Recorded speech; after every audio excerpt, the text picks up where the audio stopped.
আপনারা কি মনে করছেন ইসরায়েল জিতে গেছে, ইসলাম হেরে গেছে? ভারতের মিডিয়া যারা ভাবছেন চিঙ্গারি মিডিল ইস্টে লেগেছে, রাসূলের হাদিস প্রমাণিত হবে, সত্যই প্রমাণিত হবে, এই চিঙ্গারি গোটা পৃথিবীতে ছড়াবে।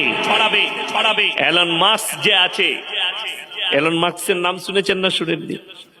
সে গত এক সপ্তাহ আগে এলান করেছে চাঁদেতে সে ঘর তৈরি করছে 10 লাখ লোকের বাস, 1 মিলিয়ন লোক যেন বাস করতে পারে। তার কারণ সে বলেছে পৃথিবীতে এরপরে যে যুদ্ধটা হবে সেটা হচ্ছে মহা তৃতীয় বিশ্বযুদ্ধটা হবে বিনাশের যুদ্ধ, পরমাণু যুদ্ধ। দুনিয়ার 90% ধ্বংস হয়ে যাবে, 10% দুনিয়াটা থাকবে।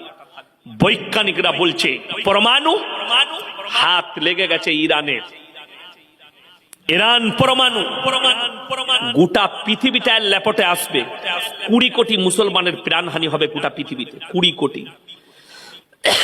ইসলাম প্রতিষ্ঠিত হবে, দাজ্জালের অবির্ভাব ঘটবে, ইমাম মেহেদী প্রকাশ পাবে। আপনারা কি মনে করছেন আল্লাহ কিয়ামতের ময়দান করবেন 24 পরগনাটা, কলকাতাটা, মক্কা মদিনা? না, রাসূল সাল্লাল্লাহু আলাইহি সাল্লামের হাদিস, কিয়ামতের ময়দান হবে ওই ফিলিস্তিনের আল আকসার ময়দানটাই হবে কিয়ামতের ময়দান।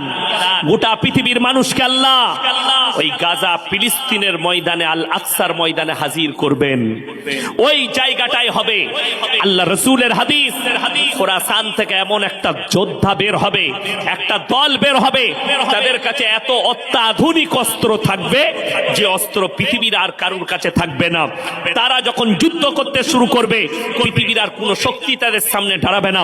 আর তাদের যে কমান্ডার হবে তেনার নাম হচ্ছে ইমাম মেহেদী। জোরে বলুন সুবহানাল্লাহ।